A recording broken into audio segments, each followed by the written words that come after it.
નમસ્તે બાળ દોસ્તો, કેમ છો? બધા મજામાં ને? મારો પરિચય આપું, હું છાયા પારેખ ભાવનગરમાં રહું છું અને તમે જે રૂપાંતર કાર્યક્રમ કરો છો એમાં હું સક્રિય રીતે જોડાયેલી છું. તો આજે રૂપાંતર પ્લસ યુટ્યુબ ચેનલમાં હું તમારી સાથે થોડોક સંવાદ કરું. બાળમિત્રો, તમારી શાળામાં ભણવાની સાથે સાથે કેટલીક ઇતર પ્રવૃત્તિઓ પણ થતી હશે, ખરું ને? દાખલા તરીકે કોઈ સ્કૂલમાં એનસીસી ચાલતું હોય, એનએસએસની પ્રવૃત્તિ થતી હોય, સ્કાઉટ એન્ડ ગાઈડની પ્રવૃત્તિ થતી હોય, અથવા તો કોઈ એવા પ્રસંગો હોય, નેશનલ ફેસ્ટિવલ હોય તો એમાં વક્તૃત્વ સ્પર્ધા, નિબંધ લેખન સ્પર્ધા, ચિત્ર સ્પર્ધા, એવી જ રીતે શિયાળામાં રમતોત્સવની પ્રવૃત્તિ થતી હોય અને રેગ્યુલર મેનરમાં પણ તમે રમતો રમતા હો, તો શાળાની આવી બધી પ્રવૃત્તિઓ એમાં આપણે ભાગ લેવો જોઈએ કે નહીં? શું લાગે છે તમને? આપણો હેતુ શાળામાં સારી રીતે અભ્યાસ કરવાનો તો છે જ, પણ ઘણીવાર આવી બધી પ્રવૃત્તિઓમાં આપણો સમય જતો હોય એટલે ઘણીવાર આપણે ભાગ નથી લેતા. ઘણીવાર ઘરેથી મમ્મી પપ્પા પણ આપણને એવું કહેતા હોય કે ભાઈ ઇતર પ્રવૃત્તિઓમાં બહુ સમય નહીં આપવાનો, પહેલાં ભણવામાં ધ્યાન રાખો, તમારું હોમવર્ક નિયમિત રીતે કરો, ભણવામાં સારા માર્ક્સ લાવો. એની અપેક્ષા બરાબર છે કે આપણે અભ્યાસ સારી રીતે કરીએ અને સારા માર્ક્સ મેળવીને પાસ થઈએ. પણ મિત્રો, હું તમને કહું, આ બધી છે ને ઇતર પ્રવૃત્તિ નથી. આ બધી જ પ્રવૃત્તિઓ સહ-અભ્યાસક પ્રવૃત્તિઓ છે. એ આપણા અભ્યાસમાં પૂરક બને એવી પ્રવૃત્તિઓ છે. હું તમને મારું ઉદાહરણ, મારો અનુભવ શેર કરું. હું પણ નાની હતી ને તો શાળા કોલેજમાં આ બધી પ્રવૃત્તિઓમાં પહેલાં બહુ ઉત્સાહિત નહોતી, પણ એકવાર જ્યારે હું હાઈસ્કૂલમાં ભણતી હતી અને અમારે શનિવારે બાલસભા હોય તો અમારા એક શિક્ષકે મને કીધું કે તારે સમાચાર વાંચન કરવાનું છે. સમાચાર વાંચનની મેં સ્ક્રિપ્ટ તૈયાર કરી લીધી અને જોઈને જ મારે બધાની સામે બોલવાનું હતું.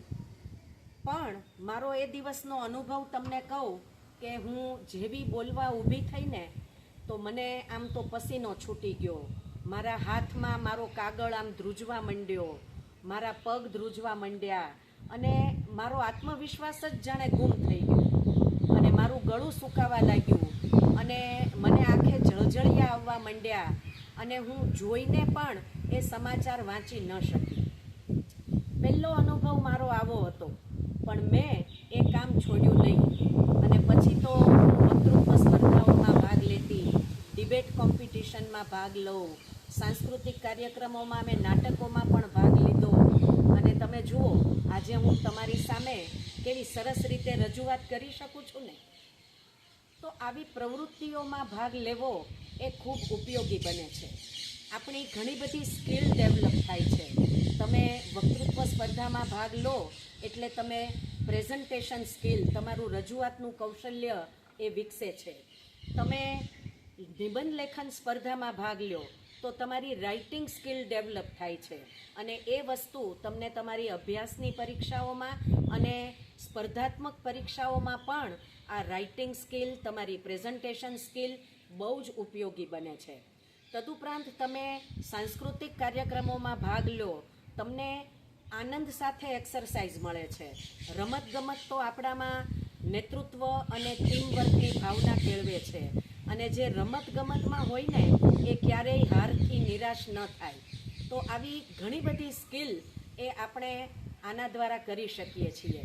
બીજું, આપણે ટાઈમ મેનેજમેન્ટ કરતાં શીખીએ, કારણ કે જ્યારે આપણે ભણવાનું પણ હોય, આવી બધી પ્રવૃત્તિમાં પણ ભાગ લેવો હોય એટલે આપણે સમયનો સદુપયોગ કરીએ અને સમયનું આયોજન કરતાં પણ શીખીએ. અને આવી જ બધી સ્કિલ મને અત્યારે મારા પ્રોફેશનમાં ખૂબ કામ લાગે છે. અને એવું નહોતું મિત્રો કે મને પરીક્ષામાં સારા માર્ક્સ નહોતા આવતા. હું આવી બધી પ્રવૃત્તિઓમાંય ભાગ લેતી અને પરીક્ષામાં પણ વર્ગમાં પહેલો નંબર રાખતી અને યુનિવર્સિટીમાં પણ હું ટોપર રહી છું. એટલે ઘણાના મનમાં એવી માન્યતા છે કે ઇતર પ્રવૃત્તિઓ આપણા અભ્યાસમાં અવરોધક બને છે, પણ મારો અનુભવ એવો છે કે આ ઇત્તર પ્રવૃત્તિઓ અભ્યાસમાં પૂરક બને છે, આપણો સર્વાંગી વિકાસ થાય છે, આપણામાં કૌશલ્યોની કેળવણી થાય છે અને આપણો આત્મવિશ્વાસ વધે છે. તો મિત્રો, તમે પણ તમારી શાળાઓમાં તમને જેમાં રસ હોય એવી પ્રવૃત્તિઓમાં ભાગ લેજો, સહભાગી થજો અને તમારા આત્મવિશ્વાસને વધારજો. આવજો બાલ દોસ્તો.